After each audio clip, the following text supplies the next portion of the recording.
ನಾ ಇತ್ತೀಚೆಗೆ ಒಂದು ಕಾದಂಬರಿ ಓದಿ ಮುಗಿಸಿದೆ. ಯಾವ್ದು ಕಾದಂಬರಿ? ಹೇಳಿ ಹೋಗು ಕಾರಣ. ಯಾರು ಬರೆದಿರೋದು? ರವಿ ಬೆಳಗೆರೆ ಅವರು. ಈ ಈ ಇದು ಓದು ಮುಗಿಸಿದ ಮೇಲೆ ಕೆಲವೊಂದು ಪ್ರಶ್ನೆಗಳನ್ನ ಹುಟ್ಟುಹಾಕುತ್ತೆ. ಎಲ್ಲದ್ರ ಮೇಲೆ, ಪ್ರೀತಿ, ಸ್ನೇಹ, ಸಂಬಂಧ, ಎಲ್ಲದ್ರ ಮೇಲೆ ಒಂದೊಂದು ಕ್ವಶನ್ ಹುಟ್ಟಾಕುತ್ತೆ ನಿಮಗೆ. ಈ ಕಾದಂಬರಿಯಲ್ಲಿ ಕೆಲ ಕ್ಯಾರೆಕ್ಟರ್ಸ್ ಬರ್ತವೆ. ದೇಬು, ಪ್ರಾರ್ಥನಾ, ಹಿಮವಂತ, ಉರ್ಮಿಳಾ. ಈ ಪಾತ್ರಗಳ ಲೋಕಕ್ಕೆ ನೀವು ಹೋದಾಗ ಅವರ ಡಿಸಿಷನ್ಗಳು, ಅವ್ರ ನಿರ್ಧಾರಗಳು, ಅವರು ಯಾವ ರೀತಿ ಕೆಲವೊಂದು ಸಿಚುವೇಶನಲ್ಲಿ ಯಾವ ಥರ ನಿರ್ಧಾರ ತಗೊಳ್ತಾರೆ, ಅವೆಲ್ಲ ನಿಮಗೆ ಕೆಲವೊಂದು ಪ್ರಶ್ನೆಗಳನ್ನ ಹುಟ್ಟಾಕುತ್ತೆ. ತುಂಬ ಅದ್ಭುತವಾದ ಕತೆ. ಮುಗಿದ ಮೇಲೆ ನಿಮ್ಗೆ ಅನ್ಸುತ್ತೆ, ಮೇ ಬಿ ಅವ್ರು ಈ ಥರ ಡಿಸಿಷನ್ ತೊಗೊಂಡ್ರೆ ಚೆನ್ನಾಗಿರ್ತಿತ್ತ, ಇದೇ ಡಿಸಿಷನ್ ಅವ್ರು ಯಾಕೆ ತೊಗೊಂಡ್ರು.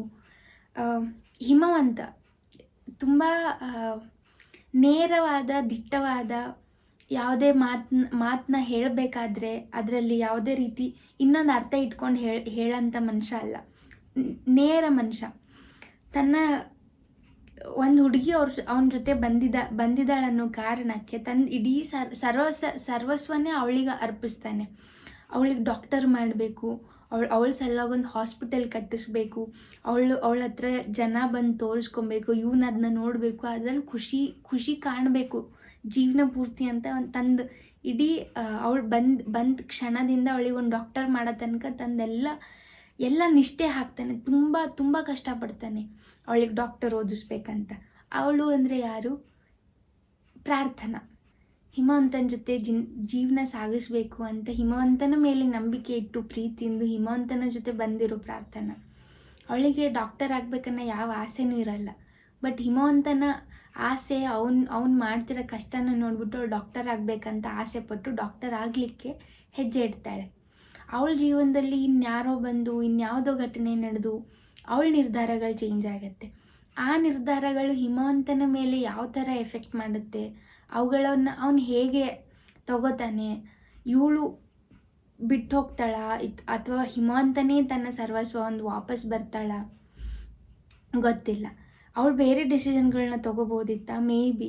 ಅವಳು ಏನಕ್ಕೆ ಅದೇ ಡಿಸಿಷನ್ನ ತೊಗೊಂಡ್ಲು, ಗೊತ್ತಿಲ್ಲ. ಇನ್ನೆರಡು ಕ್ಯಾರೆಕ್ಟರ್ ಬರ್ತಾರೆ. ಉರ್ಮಿಳಾ ಅಂತ. ಅವಳು ಡಾಕ್ಟರ್ ಆಗಬೇಕಂತ ಓದ್ತಿರೋ ಹುಡುಗಿನೇ. ಅವಳ ಲೈಫಲ್ಲಿ ಇನ್ನೇನೋ ಕಹಿ ಘಟನೆ ನಡೆದ್ಬಿಟ್ಟು ಅವಳ ಪ್ರೀತಿ, ಪ್ರೇಮ, ಸ್ನೇಹ ಎಲ್ಲದ್ರ ಮೇಲೆ ಒಂದು ಅಸಹ್ಯ ಥರ ಪಡ್ಕೊಂಡಿರ್ತಾಳೆ. ಅವಳಿಗಿದು ಯಾವುದ್ರ ಮೇಲೂ ನಂಬಿಕೆನೇ ಇರಲ್ಲ. ಅವಳು ಹಿಮವಂತನ ಜೊತೆಗೆ ಬಂದಾಗ, ಹಿಮವಂತನ ಸ್ನೇಹಕ್ಕೆ ಸಿಕ್ಕಾಗ ಅವಳ ಜೀವನದ್ದು, ಅವಳ ಚಿಂತನೆ ಮಾಡೋ ರೀತಿ ಯಾವ ಥರ ಚೇಂಜ್ ಆಗುತ್ತೆ.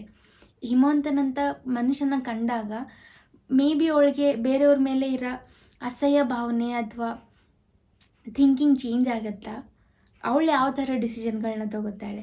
ಇದ್ರ ನಂತರ ಬರೋ ಕ್ಯಾರೆಕ್ಟರು ದೇಬು. ಅತ್ಯಂತ ಶ್ರೀಮಂತ, ಅತ್ಯಂತ ಸುಂದರವಾಗಿರುವ ಕ್ಯಾರೆಕ್ಟರ್. ಸುಂದರ ಅಂದರೆ ನೋಡೋದ್ರಲ್ಲಿ ಸುಂದರ. ಅವನು ತಗೊಳ್ಳೋ ಡಿಸಿಷನು, ಅವನ ಕ್ಯಾರೆಕ್ಟರು ನೀವೇ ಓದಿ ನೋಡಬೇಕಾಗತ್ತೆ. ಇದು 4 ಜನರ ಸುತ್ತ ನಡೆಯೋ ಒಂದು ಪ್ರಪಂಚ. 4 ಜನರ ನಡುವೆ ಅವ್ರದ್ದು ಮಾತು, ಕತೆ, ಪ್ರತಿಯೊಂದು ಹಂತದಲ್ಲಿ ಪ್ರತಿಯೊಬ್ಬರು ತಗೊಳ್ಳೋಂಥ ರೀತಿ, ಮಾತಾಡೋ ರೀತಿ, ಅವ್ರ ಡಿಸಿಷನ್ಗಳು.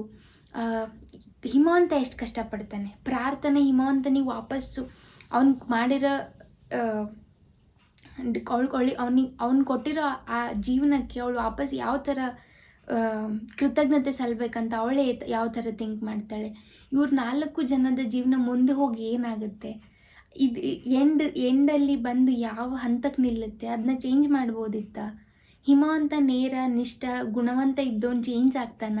ಇದು ಕೆಲವೊಂದು ಕಹಿ ಘಟನೆಯಿಂದ ಅವ್ನು ಚೇಂಜ್ ಆಗ್ತಾನ, ಇಲ್ಲ ಅವ್ನು ಸೇಡ್ ತೀರಿಸ್ಕೊಳ್ತಾನ. ಒಳ್ಳೆಯವನಿದ್ದ ಹಿಮವಂತ ಕೆಟ್ಟವನಾಗ್ತಾನ. ಇದು ಯಾವುದಕ್ಕೂ ಉತ್ತರ ಸರಳವಾಗಿ ಸಿಕ್ಕಲ್ಲ. ನೀವು ಈ ಕಾದಂಬರಿನ ಓದಬೇಕಾಗತ್ತೆ. ಓದಿ ನೋಡಿ.